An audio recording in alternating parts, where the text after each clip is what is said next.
So now you've learned about the purposes for eliciting responses, and you've gotten some examples of the kinds of responses you could elicit. Now the goal is to think about how to decide what method to use so you match the learning outcome. I'm very excited to share this with you because I'm going to give you a framework for thinking about how to make a decision about the kind of response you want to elicit. So let's get into it. So the goal here is to literally learn what I just said, which is how to match the response to the learning outcome. So let's talk about it. This is going to fit nicely in, again, to the DBI framework because this is part of using explicit instruction principles. And a really critical aspect of explicit instruction is eliciting responses.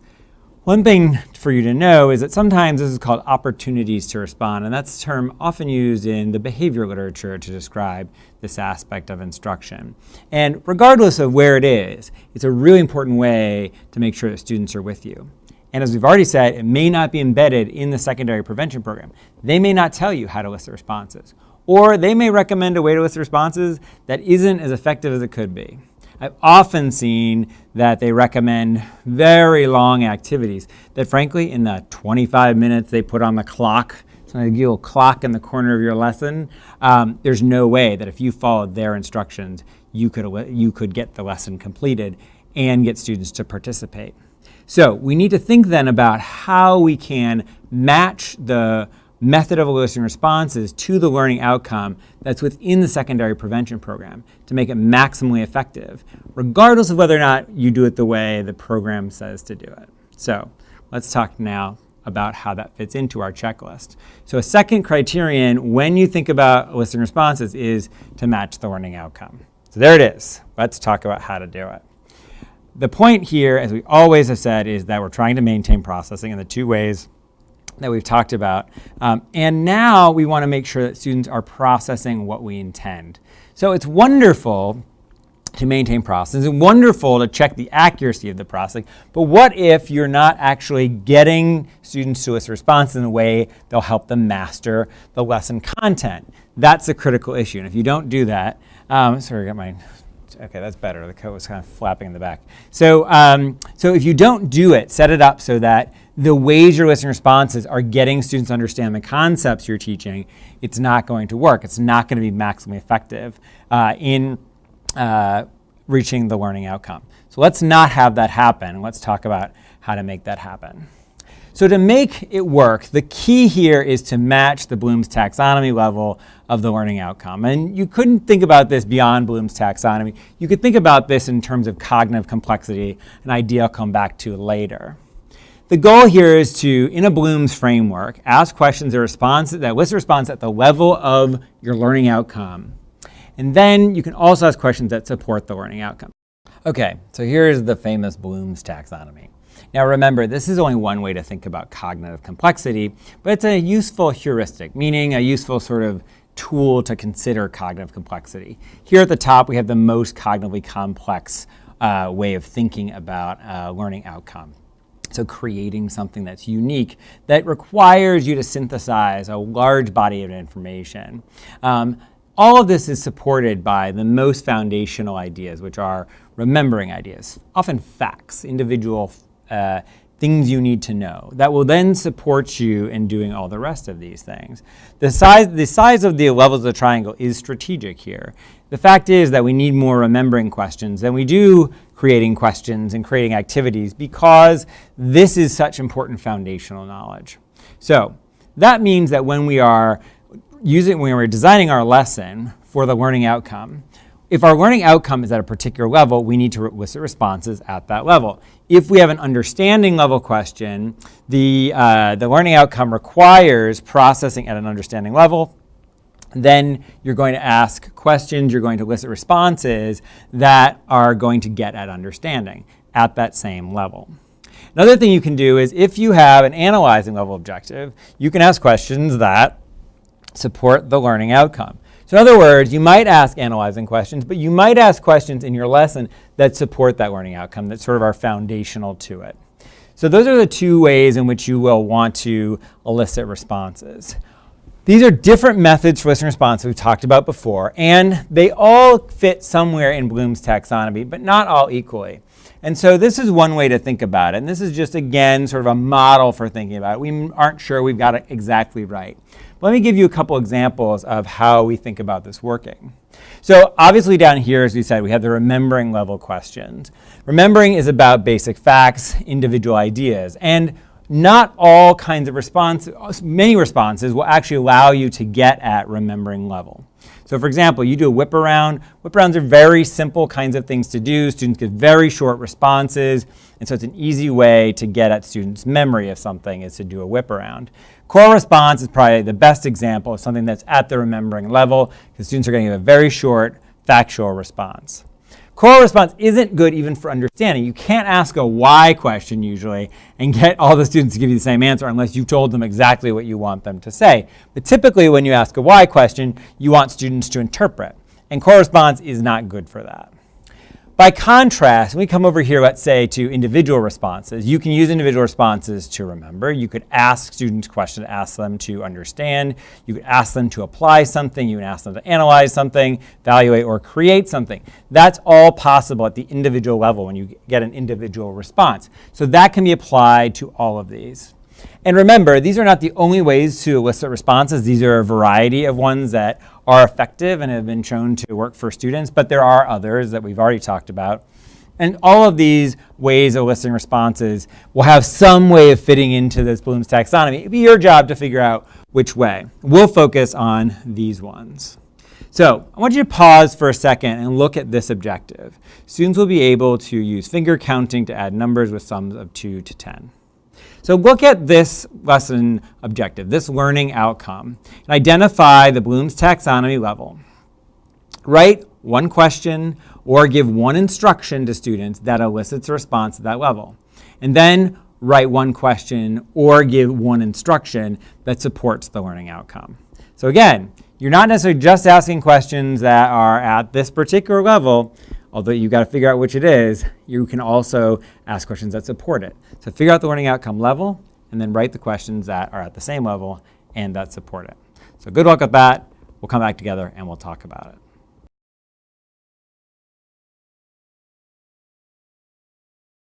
it.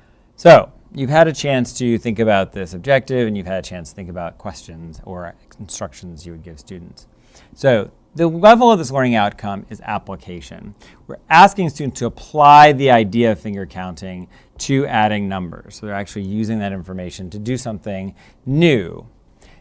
So what's a question or instruction that elicits a response at the application level? We're asking students to apply their knowledge of these concepts by finger counting. So one thing we could do is literally ask students to finger count. So we could say, for example, give an instruction, use finger counting to add 3 plus 4, okay, and to get the sum of 3 plus 4 from the addends 3 and 4. So that matches our objective. That's the same level. It's asking students to apply. We've given an instruction to do that. One question that could support the learning outcome would be to ask students, once they have gotten 3 plus 4, ask them what is 3 plus 4 once they've given that answer. Another idea would be to use ask students what does it mean to do finger counting, and to have them tell you what it means to do finger counting to do that. So that would be a question that would support the learning outcome. Okay, so you had a chance to pause and process. You may have selected something different than I did. Those are just a couple ideas. I'm sure you came up with something just as good. I will stop here and point out that you might think this is a knowledge level question, but it isn't, or this is a knowledge level objective or learning outcome, and it isn't. The reason it's not is because we're not simply asking students to tell us something. We're asking students to do something active beyond simply recounting one thing. It's important to be able to recount, for example, what it means to finger count. It's important, for example, to be able to add the numbers, but the application is different. Now we're taking these ideas and putting them together, and we're using this information to actually do finger counting, apply knowledge of what it is to finger count and what sums are. So let me be clear about that. So hope you had a chance to pause and process and that made sense to you. Now to help you further understand these concepts, we're going to go back to Ms. Pollack and have her show us how she would teach a reading lesson about CVC word reading. The outcome here is for students to read CVC words. CVC means consonant, vowel, consonant words. They're words that have three parts to them, a consonant, and then a vowel and a consonant. A word like jot, like stop and jot, would be a word that has a consonant, vowel, consonant structure. So you're going to have a chance to watch Ms. Pollack meet this objective, and let's look at the kinds of questions she asked to see whether or not she's asking questions at the level of the objective and that support it, or whether she's asking questions or above it. So you have an example and some non-examples to help you distinguish what it's supposed to look like and what she might do if it doesn't look that way. So enjoy watching Ms. Pollack. When she's finished, I'll come back and talk further with you. So I'll move off the screen, go ahead and watch Ms. Pollack.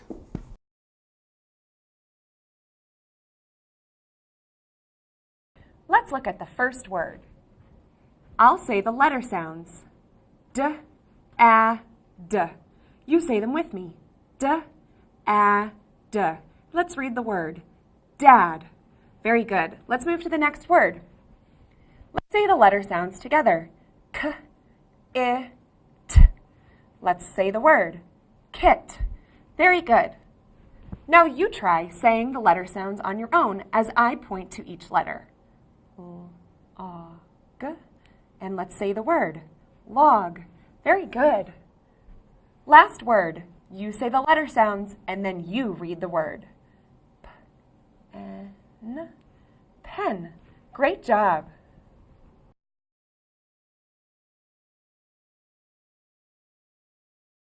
Today, we will practice reading words with short vowels.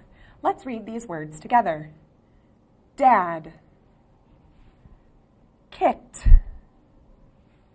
Log. Pen. How are these words different from the words we just read? You're right, they don't have short vowels. Let's practice reading these words together. Name. Home. Can anyone else think of another word that does not have a short vowel, like name and home? So first task is to determine the level of Ms. Pollack's objective. So what is the level of this objective? I'd say this is application. Ms. Pollack is asking students to take information they've learned about the pronunciation of CVC words, which is knowledge, and to apply it by putting together the CVC words. So to start, what did she do? She had students follow her in reading the word. She did k, I, t, and then she had students repeat this activity with her. So when she's doing that, she is supporting the learning.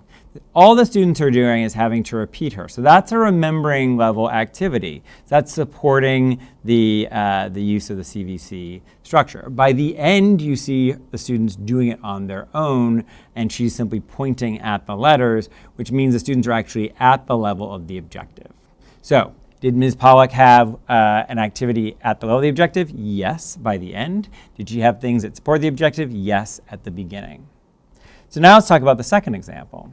The second example, Ms. Pollack jumps right into just reading the CVC word. So this is an application level objective. She did application. She used no questions that supported that. She didn't ask students to do anything at the foundational level for that. She simply went right to reading CVC words. And perhaps it's appropriate for some students in some contexts, but often you want to provide questions that do support, or give instructions that do support the level of the objective, or at the level of the learning outcome. Now, let's talk about the end part where she gets into name and home. She gives students examples that are not at all related, and that is potentially problematic since it's not her objective. Moreover, she asks students to analyze the word. She asks them to look at name and home and to tell her something that's different about those words. So it's an analysis level activity. Analysis is a level above application. We're not asking them to analyze because our goal is for them to read the words. If that's our goal, what is the purpose of analyzing these other words that are not related? And then she's asking them even to go further then and to come up with some of their own words, that to generate, that's sort of creating, in a way, their own types of words that relate to that. Or you could say it's synthesis, synthesizing information from other words with the objective here. Whatever the case is, it's certainly not at the level of application. It's certainly a level higher. So as a result, that example shows a problem. I think that last example is a particularly important one, because I often see teachers do lessons like that where they engage in that kind of question, even though that's not the level of the objective. They ask students questions that are sort of higher level than what they want the students to accomplish. If we want students to read words, let's focus on reading words. So now I want you to think about this a little further. Why might it be problematic to use methods to elicit responses that don't match the learning outcome? Why is it a problem to go a level above? I've given you some hints about my thinking. I think it's important for you to think about it in your own words. Why is it problematic? And we'll come back together and we'll talk about it.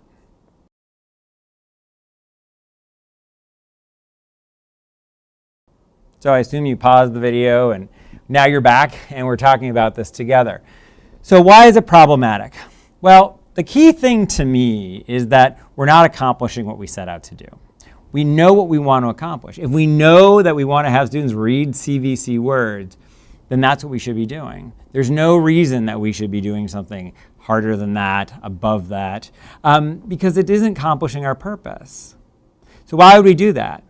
Well, often we're pushed to do higher level thinking, and I think that it's a good idea, ultimately, to push students to higher levels.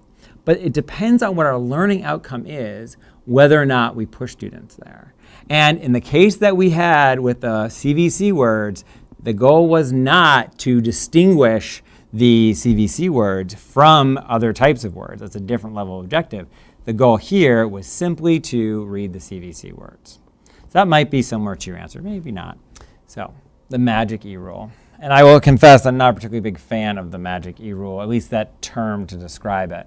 What is important to know, and something that if you don't teach beginning reading you may not know, is that there's a pattern in English where if you have a vowel, a consonant, and the letter E in a word, that vowel before the consonant says the long sound. So I'll give you an example here.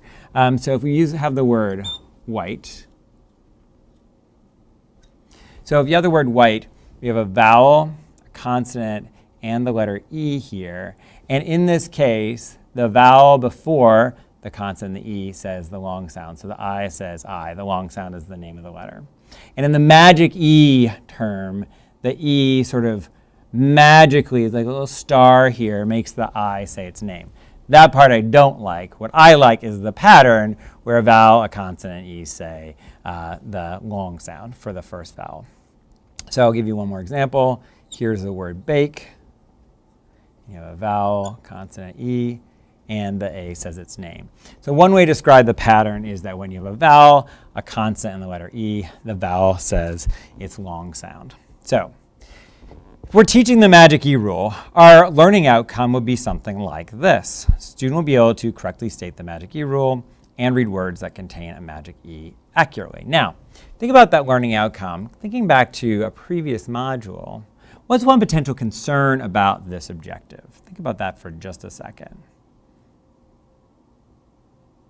If you didn't think about the fact that there are two objectives here, you should know that that is a potential problem.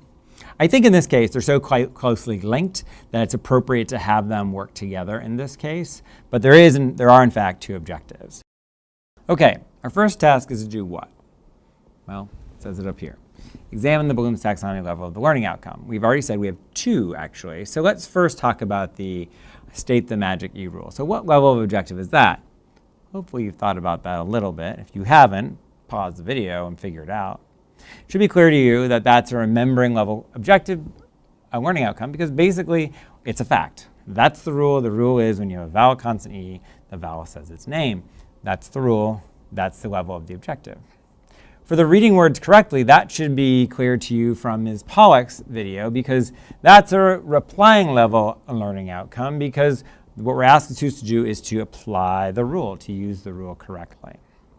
So we now understand the level of the objective at Bloom's taxonomy, and so now we can use information about that learning outcome to ask questions at or below the level. Let's start with questions at the same level. So let's look and ask this question here about the magic E rule. So we here have state the rule is the objective, and here we ask students, what is the magic E rule? So that's at the same level. We're asking students to state the rule. It's a fact. We're asking them essentially to state the fact. Let's look at one at the application level. So now we have, what is this word point at lake, and students presumably say lake. Hopefully they do, because we've given them the information necessary to do that, so they are applying the rule correctly. So that is, again, at the same level of that second objective, using the rule correctly. So now let's get into the other kinds of questions, asking questions that support the learning outcome. Now let's think about, for stating the rule, what would be a good question that supports the learning outcome? Well, we have a question at the same level. Turn and tell your partner what the magic rule is. Why do we have to be at the same level? Because there's no way to go below remembering. That is the foundational level. So it certainly supports the learning outcome, but we're not going to go below that because there's nowhere else to go. Now let's look at a different one. So here we have a question. When you see vowel, consonant, E, what does the vowel say? Here we're asking students to apply their, we're asking students to understand what it means to apply the rules. We're asking them to understand, what does it mean when you see that pattern? What does the vowel say? So that's an example of using an understanding level objective that can support them in applying the rule.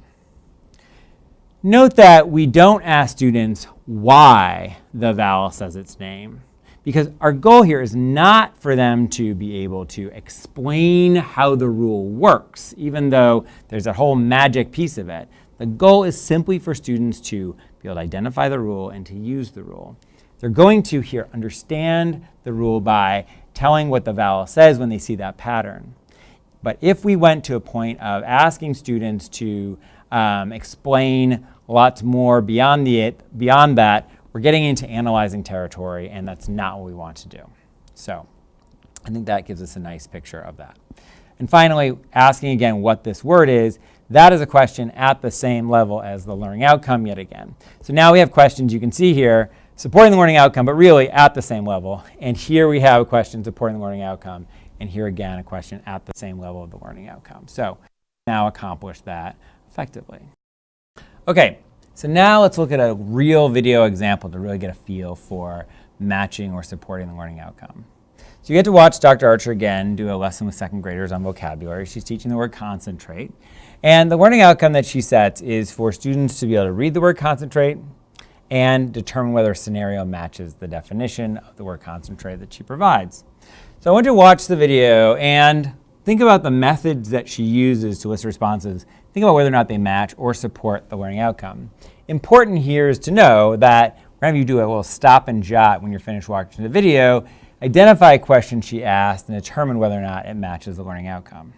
So the video is next. So go ahead and watch Dr. Archer talk about the word concentrate. She's just going to do that one, not the other two. And you can think about whether or not her questions match or support the learning outcome. I'll get off the screen here. You watch her, and then we'll come back together. Now, there are some words in this story that I would really like us to learn because we could use them all of the time. And this word is, let's read it by parts. The first part is con. What part, everyone? Con, and use the sound s. And the next part is sen, and the last part is trait. And say it really fast, everyone. Concentrate. One more time, everyone. Concentrate. One more time. Concentrate. Now you remember in the story that some of the animals couldn't, what, everyone? Concentrate when the wolf was reading. Now the word concentrate means that you are able to really think about something. You're able to put all of your attention on it. So when I really think about something and put all of my attention on it, I concentrate. What do, everyone? I concentrate. For example, if you were doing your math and you did one problem and then the next problem, and never looked up when someone came in the room, we would say that she knows how to, what, everyone? Concentrate. If you came to the library and sat down and you took out a book and you just read and read, even though he came over and she walked around you, we'd say, boy, you are able to put your thinking on it. You're able to put your attention on it. She knows how to, what, everyone? Concentrate. Get ready to tell me if this person in the pretend story knows how to concentrate. So you are reading in class and you just read and you turn the page and you read some more and you read some more and you read some more and you just keep reading. Does she know how to concentrate? Yes or no, everyone? Yes, okay? And this is pretend because it would never happen. So you start reading a page and then you look up at the clock and then you look down and then you talk over with your friends and you look back at the book. Does she know how to concentrate? Yes or no? she really does. That was just a pretend story. So once again, what is our word, everyone? Concentrate. All right, good video. She does a good job engaging the students in focusing on cognitively processing the content. Okay, so now you've watched the video. I promised there'd be stopping and jotting here. So it's time to, yes, that's right, roll up your sleeves. I mean, just a little bit because it's not that hard. But we do want you to roll up your sleeves and do some stopping and jotting. Think about an example of a question that Dr. Archer asked that match the learning outcome or support the learning outcome. And remember that the learning outcome is to read the word concentrate and determine whether a scenario matches the definition. I'll tell you, I have some questions about this also. So you might raise for yourself, any questions I have about the questions that she asked and whether they match the learning outcome? But for now, just think about an example of a question that did in fact match the learning outcome. If you get past that, you could think about maybe some differences. First thing, one that works. I'll pause here. You go into your workbook, roll up those sleeves, we'll come back together.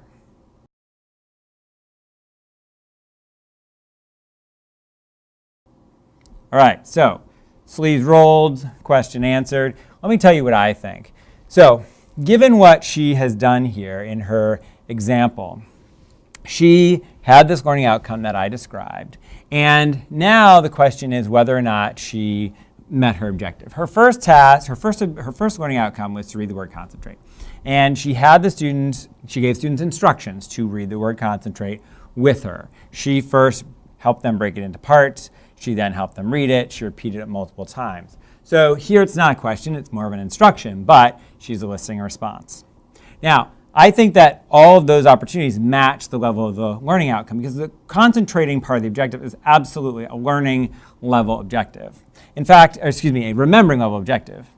Interestingly, she actually goes one level below the objective and breaks the word into parts, concentrate, which is all well and good. And so she's actually using a separate level of remembering to support the remembering objective. And that's perfectly fine to do. It's still supporting the learning objective, even at the knowledge level, even at the remembering level, I should say. Now, let's look at that second part.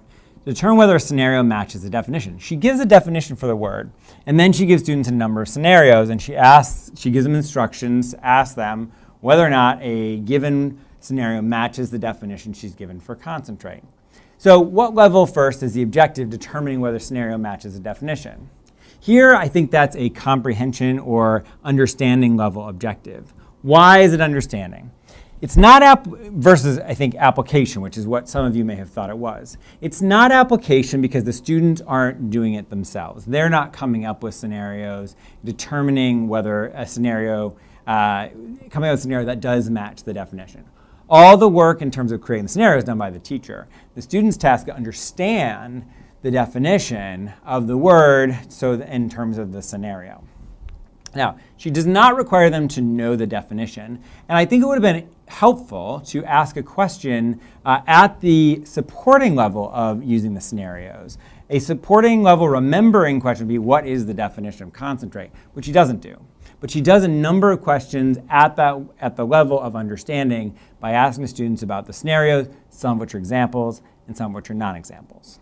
And she does this in two phases. She first does it where she is in charge of the examples, she asks students to think about them, but she ultimately answers the question. In the second half, she has the students do it themselves. So she's asking questions that are sort of supporting students along the way, but the key is that those questions are matching the learning outcome. And as I can tell you, I think that the only missing piece perhaps was getting students to remember the definition of the word concentrate. All right. So now it's time to wrap this up. 2 activities for you to wrap up your understanding of this part of the module. First activity is to complete a journal entry in your workbook and to use that journal entry to first explain a learning outcome relevant to your students. Think about the level of that learning outcome in terms of Bloom's taxonomy. Think about questions and then write questions that elicit responses at the same level and then questions that support that level. There's an opportunity for you to think to yourself very carefully, what are good questions at those levels? And remember, really carefully think about whether or not you're going above the level of the objective. If you find yourself going above the level of the objective, you should either consider that maybe your objective needs to come up to a different level, or that you maybe need to change the way you actually select questions to make them match the learning outcome better. So this is a great opportunity for you to think about that. The last task here is to complete a quiz. So to understand whether or not you've gotten all the pieces of this, we're going to ask you to complete a quiz. And when you're finished, you can use the video answers to give you a sense of what I thought about these. And that should give you a nice picture of, just close out your understanding of this part of Module 6. So go ahead and complete the quiz. Good luck with that. We think that based on all of the activities we've done, it should be relatively easy for you. And then, or maybe not easy, but it'll give you some thinking and hopefully help you finally process the information. We hope you do well based on our explicit instruction for you. And then you can watch the video to get the answers, or your instructor can tell you what they think the answers are. So good luck with the quiz.